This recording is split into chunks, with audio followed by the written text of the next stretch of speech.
Welcome to the Explainer. Today, we're going to talk about something that keeps a lot of people up at night. What do you actually do when a security breach happens? We're going from total chaos to being in control.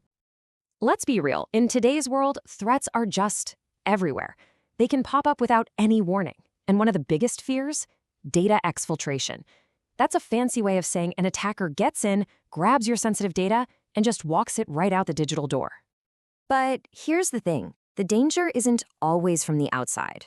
You know that old horror movie line, "The call is coming from inside the house"? Well, it's true for security too. Sometimes it's a disgruntled employee, sometimes it's someone with malicious intent. Either way, they already have the keys. And then you've got maybe the most unpredictable weak spot of them all. Us. People. Through some clever tricks, what we call social engineering, even your most loyal, well-meaning employees can be tricked into handing over the keys to the entire kingdom. Okay, let's dive into the threat landscape. Just how serious are we talking here? The reality is, organizations are facing this constant barrage of security challenges. It's really not a matter of if an incident will happen anymore, it's a matter of when. And look, these aren't just isolated little problems. They all weave together into this complex web of potential vulnerabilities. It could be anything from a simple technical screw-up, like a misconfigured firewall, or it could be a human error, like someone breaking a policy. Either way, it can spiral into a full-blown data breach.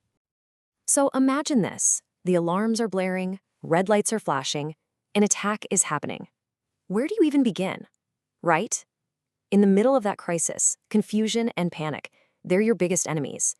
If you don't have a clear plan, you're just wasting precious time while the damage spreads. That is exactly why having a playbook is absolutely critical.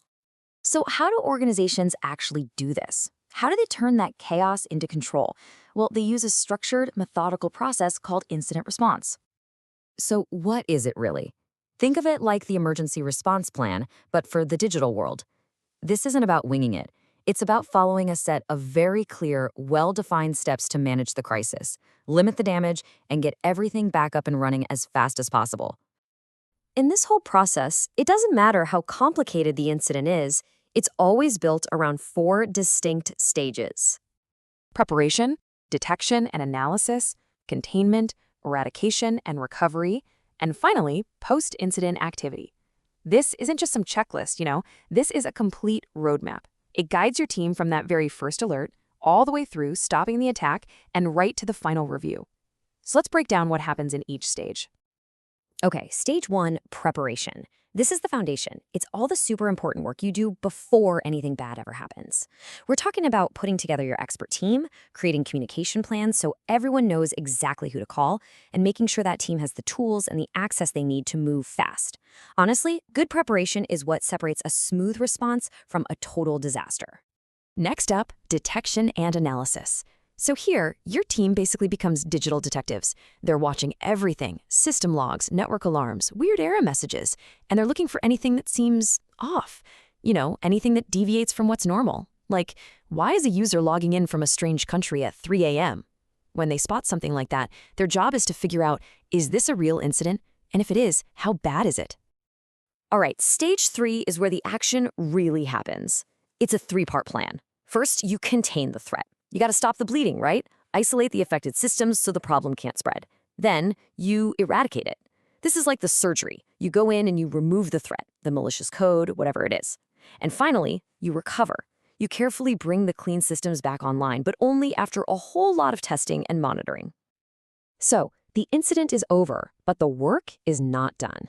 This final stage, you could argue it's the most important one for the long run. The team gets together for a lessons learned meeting. What went right? What could we have done better? This feedback loop is what makes the organization smarter and stronger after every single incident. It's how you avoid making the same mistake twice.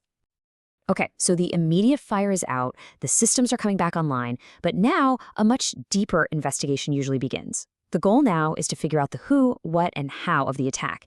And this, my friends, is the world of digital forensics.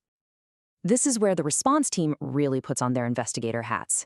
See, it's not just about fixing the problem anymore.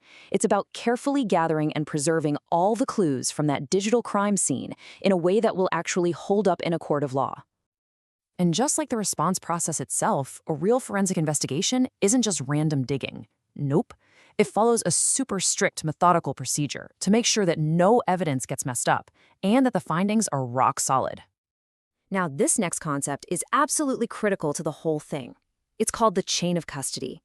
Think of it as the official logbook, the paper trail that proves the evidence was never tampered with. It tracks every single person who touched the evidence and exactly what they did with it. And yeah, that's really the bottom line. Just one broken link in this chain, one single undocumented action can make a crucial piece of digital evidence totally useless in court. It could literally destroy an entire legal case. Okay, so when you're collecting this digital evidence, you have to be fast, but you also have to be smart. Why?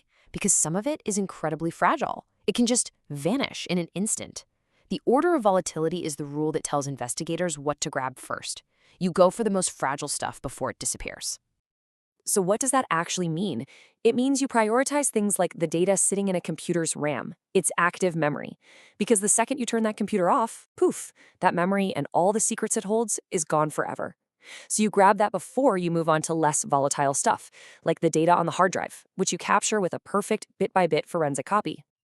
All right, so we've looked at the threats, we've walked through the playbook, and we've peeked into the detective work. So what's the big picture here? What is the ultimate goal of this entire process? And this really brings us to the most important takeaway of all. Incident response isn't just about putting out fires. It's about building an organization that learns. It's a continuous cycle. You prepare, you respond, and then you improve. And that cycle is what transforms a company from being constantly reactive to being truly resilient. And that's the question this whole framework is designed to help you answer. Look, it's not about achieving some mythical, perfect, impenetrable security. That's not realistic. It's about having the confidence to know that when, not if, an incident happens, you've got the plan, you've got the people, and you've got the process to control the chaos and come out stronger on the other side.